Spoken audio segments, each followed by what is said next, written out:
commence avec vous, Amal Chevroux. J'aimerais, avant de donner la parole aux adhérents qui sont avec nous, vous entendre sur le modèle coopératif en général. Est-ce que vous pouvez d'abord nous rappeler le rôle exact de l'OCDE et celui de votre unité ? Bonjour à tous. Merci beaucoup d'avoir associé l'OCDE à cet événement. Parce que d'abord, justement parce que l'OCDE, malgré beaucoup de méconnaissances, travaille sur la question coopérative et l'économie sociale et solidaire depuis plus de 30 ans. Nous avons, et j'ai l'honneur et le plaisir de superviser cette unité au sein de l'OCDE, nous avons travaillé depuis plusieurs années sur, d'abord, mieux comprendre les différents modèles d'économie sociale et solidaire, notamment, bien sûr, le modèle coopératif, qui est, et j'en dirai un petit peu plus tout à l'heure, un modèle très répandu dans les pays de l'OCDE et au-delà. Je ne connais pas un pays de l'OCDE qui n'a pas de coopérative. Nous avons aussi adopté en 2022 quelque chose qui est très important dans les rouages de l'OCDE, à savoir une recommandation sur l'économie sociale et solidaire et l'innovation sociale, qui a fait converger aujourd'hui à peu près 44 pays autour du monde sur ce que c'est l'économie sociale, ce que ça apporte aux économies et aux questions aussi de justice sociale, cohésion sociale, etc. Et j'ai le plaisir aussi, depuis 2022, et je dirais que c'est aussi à l'initiative beaucoup de la France, qui est très très active sur ce sujet au sein de l'OCDE, on a le plaisir d'avoir lancé ce qu'on appelle un groupe informel d'experts qui regroupe plus de 27 pays autour du monde, européens, non européens, qui travaillent sur rapprocher, essayer de mieux comprendre les modèles coopératifs et les modèles de l'économie sociale et solidaire à travers le monde pour aider les pays à mieux travailler avec les structures de l'économie sociale, parce que justement, et j'ai bien noté certaines choses qui ont été dites par le président Driss ce matin, à savoir sortir un peu du fait que beaucoup de ces structures, notamment les coopératives, voulaient rester un peu cachées pendant des années, alors qu'elles agissent au quotidien au niveau de l'économique. Donc, pour répondre à votre question, le modèle coopératif, bon, d'abord, c'est un modèle qui est souple et qui a pu traverser les âges, je dirais. Jérôme l'a rappelé dans son intervention. Et puis surtout, c'est un modèle qui s'est adapté aux crises, qui s'est toujours renouvelé. C'est pour ça qu'il existe un peu partout dans le monde. Et puis, c'est aussi un modèle qui est appelé à jouer un rôle très important, et nous le voyons dans ce que nous faisons, nos études, notamment dans des questions stratégiques, à savoir les transitions énergétiques, la transition écologique en général, et la transition numérique surtout. L'économie d'aujourd'hui nécessite les deux modèles. Il faut soutenir les PME, mais le commerce traditionnel aussi. Il y a de la place pour tout le monde. Pour nous, il y a de la place pour tout le monde. C'est ce que nous essayons aussi de faire comprendre au sein de l'organisation, et c'est ce que beaucoup de pays aujourd'hui ont compris. Bien évidemment, il y a eu énormément de travail qu'on a fait sur le principe de la coopération comme étant un principe qui n'est pas forcément en contradiction avec le principe de la compétition. C'est juste un modèle qui est différent, mais qui apporte aussi des solutions à des questions très importantes, à savoir la formalisation du travail, la question du logement, la question du soin de la personne, enfin tous les secteurs où les coopératives sont présentes, et bien évidemment le commerce. Et au-delà du commerce, c'est aussi la revitalisation des centres-villes, des petites villes, etc. Donc pour nous, il était évident que dans nos travaux, le modèle coopératif occupe une place de choix. Et dans ce que nous faisons avec les différents pays, c'est de faire comprendre que le modèle existe, il faut travailler avec, mais pour pouvoir travailler avec, il faut avoir des conditions de politique, comme on dit, c'est-à-dire tout ce qui a été dit au départ, c'est-à-dire des cadres législatifs qui peuvent aider, un accès au financement qui est beaucoup plus facilité surtout, la commande publique, etc., etc. Est-ce que face à tous les enjeux d'aujourd'hui écologiques, économiques, humains, géopolitiques, est-ce que les coopératives, le commerce coopératif a une carte à jouer spécifique ? Complètement. Complètement, parce que, et ça nous le voyons dans beaucoup de pays, bon, d'abord la transition écologique, l'avenir du travail aussi, puisque c'est un modèle qui redonne de la voix à ceux qui créent de la valeur. Donc tout ce qui est avenir du travail, nous l'avons vu aussi avec par exemple le développement des plateformes coopératives. Bon, il n'y en a pas beaucoup dans le monde, mais nous les avons recensées un peu dans nos travaux, et elles sont présentes par exemple dans des secteurs clés comme le tourisme, les services, le commerce, etc. Il y a aussi, comme j'ai dit, la question du travail, redonner aussi les modalités aux personnes pour pouvoir avoir accès à un travail décent, où ils ont une voix, où ils peuvent participer par eux-mêmes aux modalités qu'elles souhaitent pour créer de la valeur économique. Et puis surtout, les questions aussi de...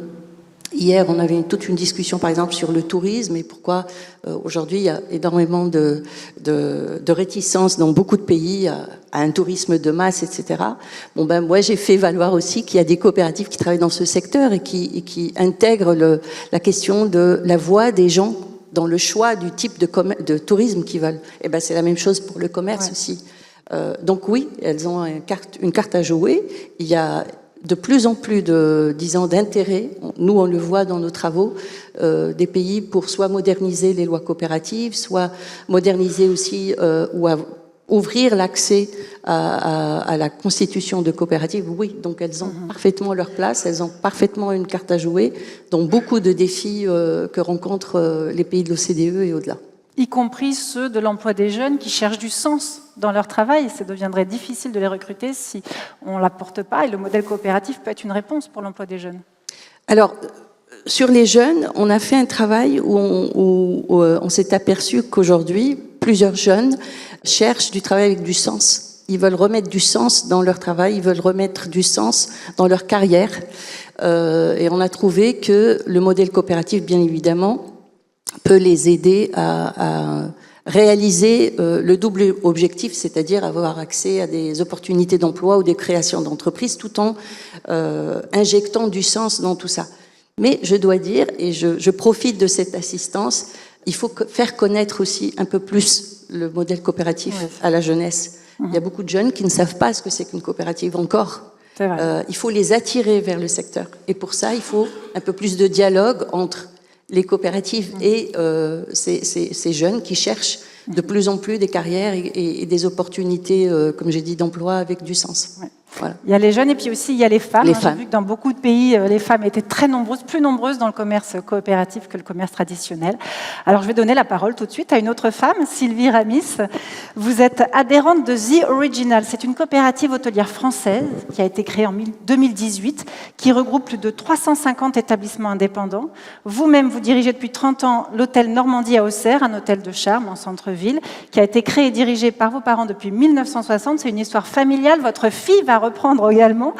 Et je sais que vous êtes très, très impliqué sur la vie locale. Donc, c'est le thème de cette table ronde. Est-ce que vous pouvez nous dire ce que vous faites dans votre vie locale, sur votre territoire ? Alors, merci. Bonjour à tous.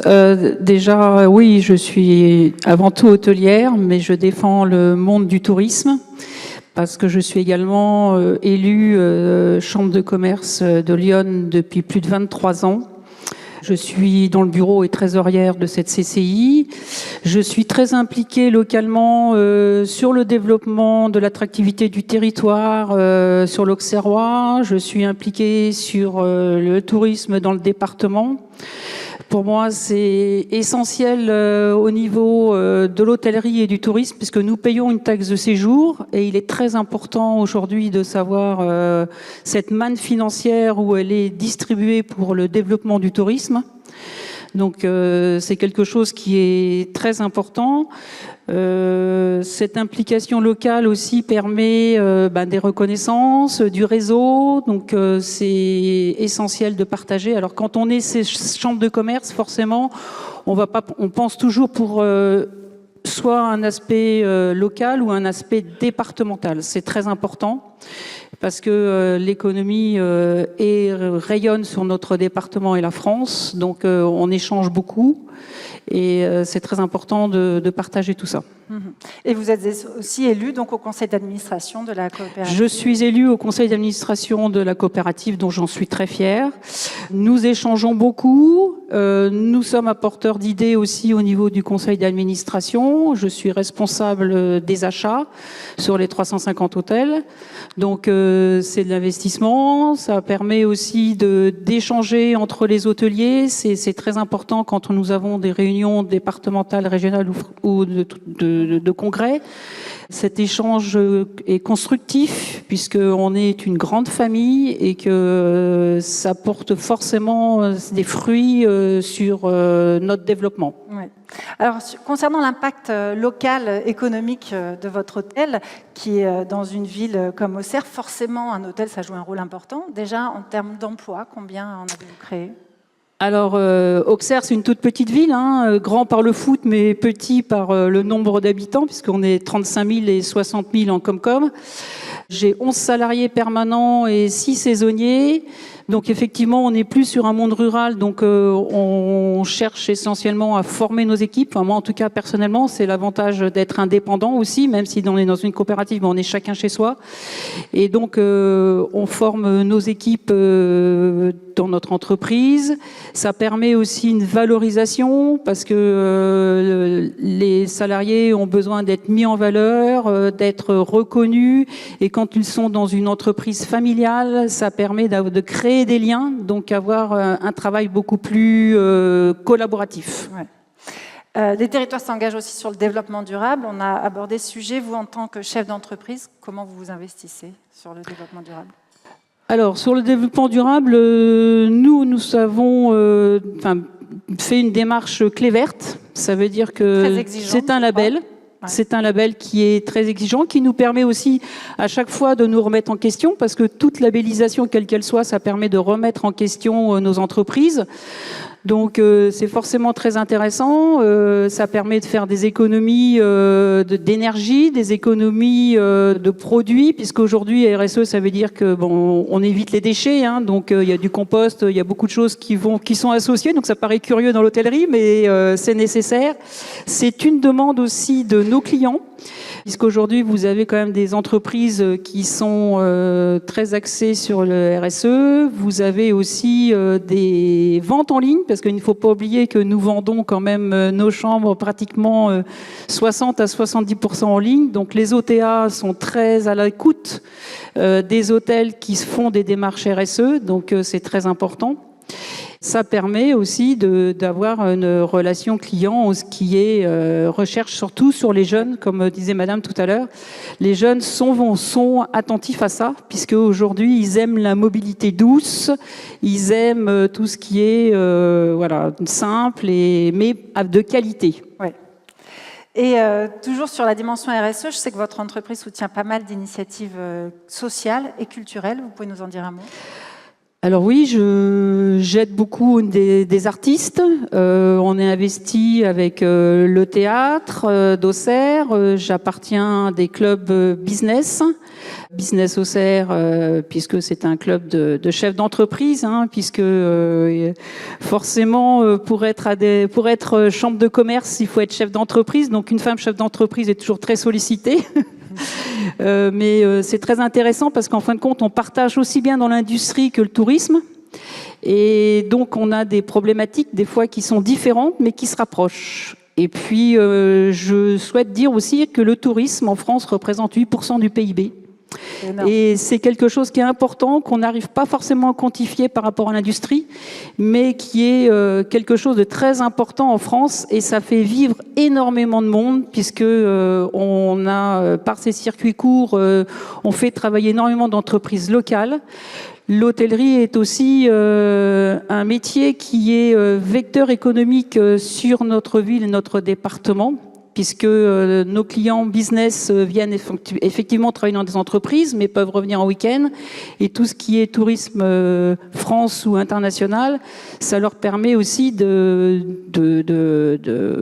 participer au développement économique de la ville en dépensant de l'argent, parce qu'on arrive très difficilement à quantifier, mais qui est quand même une masse très importante au niveau de la France. Est-ce que vous croyez que le fait d'être une entreprise coopérative fait que vous vous engagez plus particulièrement sur la vie locale ? Alors oui, parce que déjà, on est indépendant, on est libre d'investissement de ce qu'on veut faire, mais d'être dans une coopérative, c'est des challenges, parce qu'en fin de compte, on est aidé par toute une équipe au siège qui nous motive à avancer, qui nous motive à notre politique tarifaire. Nos revenus managers nous téléphonent régulièrement pour nous aider sur notre développement tarifaire, nous aider pour développer notre RSE, développer notre fidélité envers nos clients. Les achats groupés, forcément, on a une tarification préférentielle. Donc il y a vraiment... Et puis toutes les problématiques qu'on peut avoir au niveau RH, avocat, tout ça, ça nous permet d'être ensemble. Et je pense que d'être dans une coopérative, pour moi, aujourd'hui, c'est essentiel. Et c'est une grande famille, et vraiment partager les questions, c'est toujours très intéressant. Merci beaucoup Sylvie Ramis, et encore bravo pour tout cet engagement. En tout cas, la coopérative et la vie locale sont très clairement liées. On va voir ce que vous en pensez, vous, Maëlle Lemoal. Je rappelle que vous êtes adhérent d'une coopérative pionnière et emblématique, le mouvement E-Leclerc. Vous êtes d'ailleurs à la tête de Leclerc de Granville, dans la Manche. On va commencer par la contribution la plus évidente. Combien d'emplois est-ce que votre coopérative a-t-elle créé ? Bonjour, je suis très heureux d'être avec vous aujourd'hui et merci pour l'invitation. Pour revenir à votre question, à Granville, on a créé 400 emplois. On a plusieurs sites, un hypermarché, du bricolage, du jouet et divers concepts. Au niveau de la Manche, on a à peu près, il y a 9 magasins, c'est à peu près 2000 emplois. Et au niveau national, c'est 160 000 emplois qui sont portés par le mouvement Leclerc. Alors, on sait que Leclerc est très engagé au niveau national, mais aussi au niveau local. C'est quoi les contributions de votre centre Leclerc à la transition écologique, par exemple ? Deux types d'apports. Le premier, celui qui est purement local. Donc, au niveau, par exemple, on a mis en place, on a un projet pour développer des panneaux photovoltaïques. Donc, on va créer plus de 10 000 mètres carrés de photovoltaïques sur notre parking et sur nos toitures.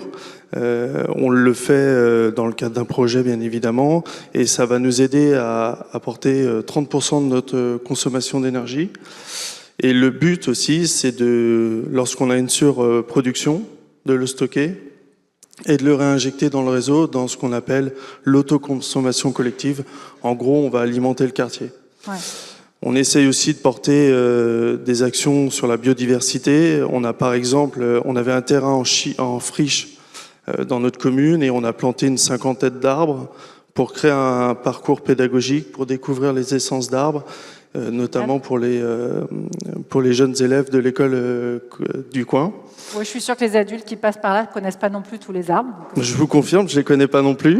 et bien sûr, on est aussi des distributeurs alimentaires, donc on s'engage dans la lutte contre le gaspillage alimentaire et spécifiquement au sein de Leclerc de Granville. On est labellisé anti-gaspi, donc c'est le label qui a été mis en place par le gouvernement, et donc on l'a obtenu en 2023. On a été un des magasins pionniers parce qu'on était test. Donc voilà, on essaie de mettre en place diverses choses. Alors je ne vais pas vous faire une liste exhaustive, mais on essaie de mettre en place pas mal de choses. Ça, c'est vraiment du local. Et puis bien sûr, on appartient à un mouvement coopératif avec une stratégie qui porte sur différents piliers. Bien sûr, l'anti-gaspi, je viens d'en parler, mais aussi la réduction des gaz à effet de serre. L'enseigne Leclerc s'est engagée à réduire de 50% avec une cible à 2035 ses émissions de gaz à effet de serre. Donc on s'inscrit dans cette démarche qui est portée nationalement et qui se transcrit et qui se retraduit localement, même à Granville. Et je sais que vous avez aussi des actions pour favoriser le lien social au sein des communautés locales. Est-ce que vous pouvez nous en parler ? Oui, alors bien évidemment, on essaye de développer beaucoup de liens. Madame l'a dit, on est un acteur local. C'est-à-dire qu'on connaît nos clients. Moi, le matin, quand je fais le tour de mon magasin, mais je pense que les collègues de chez U, de chez Intersport, ils font la même chose. On salue toujours les clients, on les connaît. Et donc, on a essayé de mettre en place des choses, surtout en s'adaptant à notre clientèle. Moi, je suis parti d'un constat qu'on avait énormément de nos clients qui avaient entre 50 et 70 ans. Et donc, on a mis en place un plan senior pour justement faciliter À l'accès. 50 ans, on est déjà Alors, senior? Je le savais qu'en le disant, la j'allais faire déprime. réagir. Mais je vous laisserai apprécier le seuil de la seniorité. D'accord. Mais Qu'est-ce qu'on met après? voilà, on a mis en place un plan qui passe par la réduction de hauteur des gondoles pour faciliter l'accès Ah, aux c'est produits. On a mis en place des heures calmes, on réduit la lumière, la musique. Ah, ça, c'est bien pour les autistes aussi. Exactement, mais j'allais en reparler. Ah bah. On a aussi mis en place ce qu'on appelle des blabla caisses, c'est-à-dire des caisses où les hôtesses de caisse et hôtes de caisse sont formés pour prendre le temps pour pouvoir discuter avec les personnes, parce qu'on sait qu'en France, les seniors souffrent de la solitude, et c'est un vrai sujet. C'est génial, vous avez des hôtesses qui sont là pour prendre le temps avec les clients. Qui sont là pour prendre le temps, pour discuter. C'est incroyable. Et on a mis aussi en place un service d'accompagnement avec les mains d'argent. C'est une start-up et en fait, des étudiants, généralement c'est des étudiants, accompagnent les clients pour les aider à faire les courses et pour discuter. Je trouve ça formidable. Et ça ne nuit pas à la productivité de l'entreprise ou... Non, ça permet vraiment petit à petit. Alors, on le fait pas pour faire 10% de chiffre d'affaires en plus. Non, mais par contre, on donne du vrai service à nos clients. Et ça, c'est vraiment un plus. Et comme vous le disiez, mais comme beaucoup de collègues de la distribution, on a mis en place les heures calmes, justement pour accueillir les gens qui souffrent de troubles autistiques. Donc tous les midis, on baisse la lumière, on coupe la musique. Les gens qui travaillent dans le magasin savent qu'ils vont avoir sans doute des gens souvent qui vont souffrir de ce trouble. Et donc ça permet de les accueillir d'une meilleure façon. Ah, je trouve ça formidable. Merci pour eux. Est-ce que vous diriez que là aussi, l'esprit coopératif vous pousse plus à faire ce genre de choses? Est-ce que c'est parce que vous faites partie d'une coopérative? Alors, bien évidemment, Madame l'a dit, la force de la coopérative, c'est l'indépendance. L'indépendance qui se traduit sur notre capacité d'adaptation.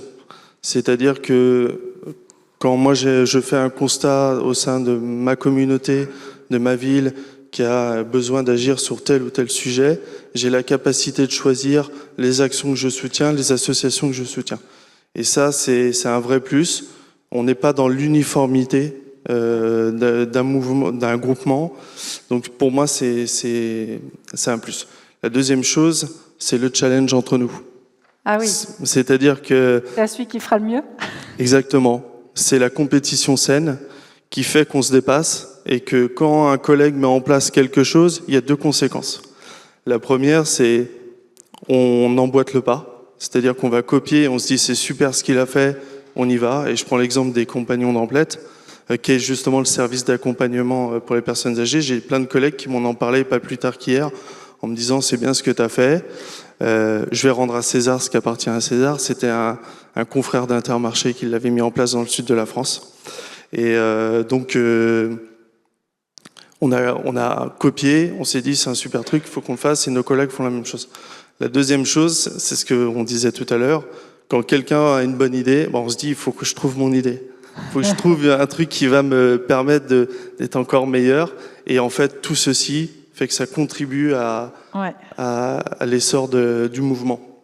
Et il y a un sujet dont on n'a pas parlé aussi, c'est que les entreprises coopératives, évidemment, participent aussi aux recettes fiscales locales, et c'est même assez important. Ils représentent seulement 30% du commerce de détail, ils s'acquittent de 42% des taxes et impôts de commerce en France. Déjà ça. Et puis, ils participent à hauteur de 48% des impôts sur les sociétés du commerce de l'Hexagone. Donc, c'est important. Merci beaucoup Maëlle. S'il fallait encore la preuve que le commerce coopératif participe particulièrement à la vie locale, nous avons avec nous aussi Dominique Navarro. Bonjour et bienvenue. Bonjour. Vous êtes coopérative, chef d'entreprise indépendante. Vous travaillez sur le territoire dans lequel vous vivez, Lyon, à Sens précisément, où vous tenez la librairie Canal BD, qui est spécialisée donc dans la BD. J'aimerais que vous nous disiez déjà plus ce qui vous a amené là, parce qu'au départ, vous êtes une pure parisienne. Oui, je suis une pure parisienne. J'avais fait l'acquisition d'une maison de campagne fin des années 90 pas trop loin de Paris, donc 140 km, c'était tout à fait raisonnable, accessible en train facilement. Donc voilà. Et puis j'étais cliente d'un magasin de BD dans la ville de Sens, qui était à l'époque. Et ce magasin, au fil du temps, a fermé pour des raisons de retraite, tout simplement. Et je me suis dit, quelle bonne opportunité, pourquoi pas refaire la même chose.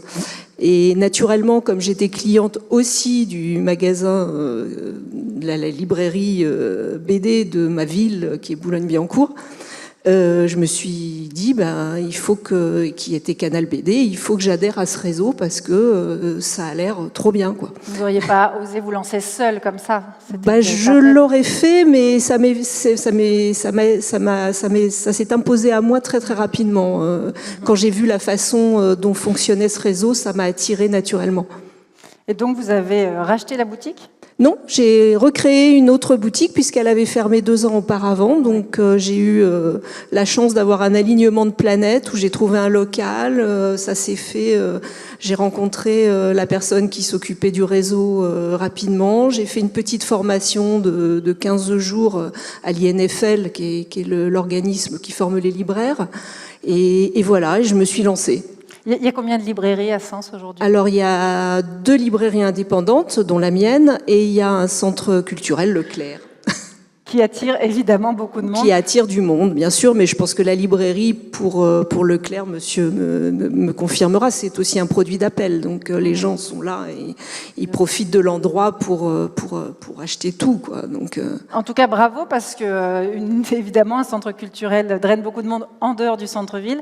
Et grâce à vous, parce que je connais bien Sens, j'en profite, mes parents ont une maison par là-bas, la désertification du centre-ville, elle fonctionne à fond. Hein, oui, et on a oui, besoin de boutiques qui restent là. Oui, c'est très désert, alors qu'on a une ville avec un patrimoine historique et architectural très très intéressant, et c'est vraiment dommage qu'il n'y ait pas plus de commerce en ville.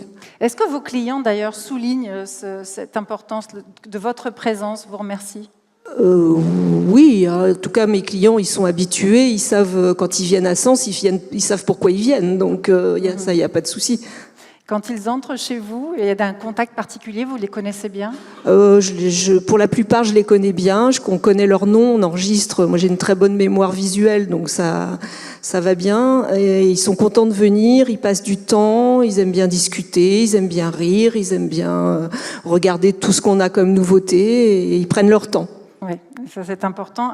Vous participez aussi à la vie culturelle d'une autre manière. Vous participez au prix Manga. Est-ce que vous pouvez nous expliquer? Oui, alors depuis 2017, je suis partenaire du prix Sayonara. Donc c'est un petit jeu de mots avec le mot Sayonara et Lyon qui est au milieu. Et ce prix permet aux jeunes, depuis la primaire jusqu'au lycée, et même un petit peu plus, de lire et de voter pour le manga qui leur a le plus plu.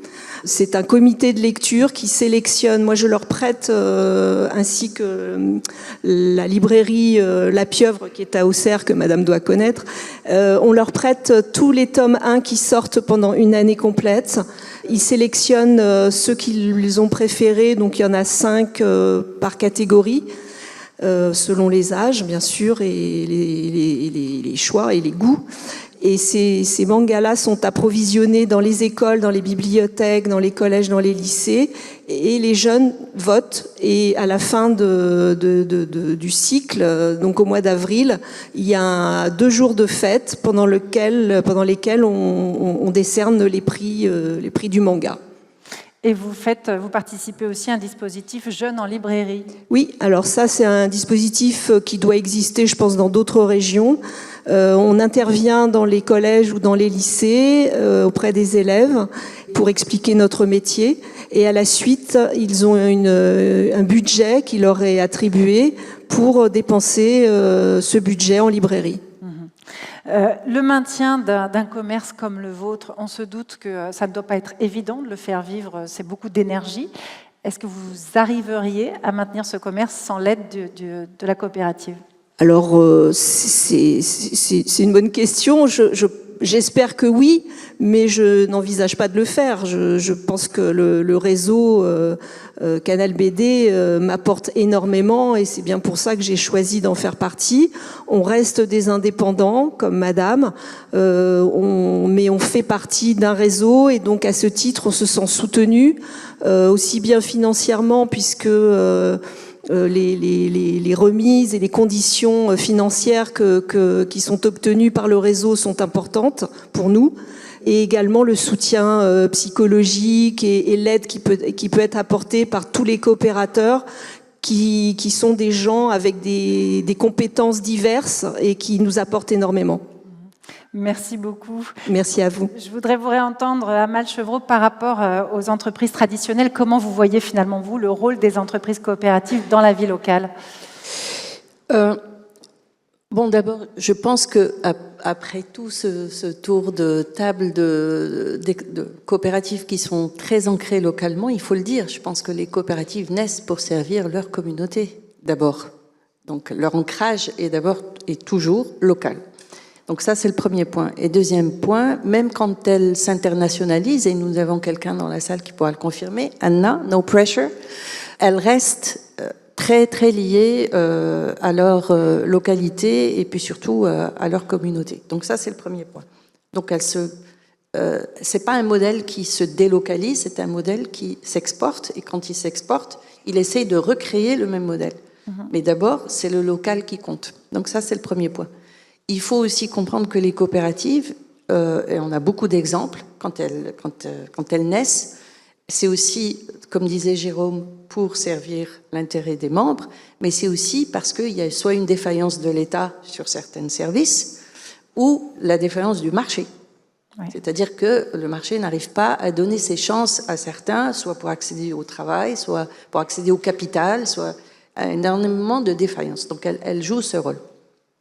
Et en ce sens, pour nous en tout cas, la conception, c'est pas de dire on va opposer les entreprises traditionnelles aux coopératives. Il y a de la place, encore une fois, pour tout le monde.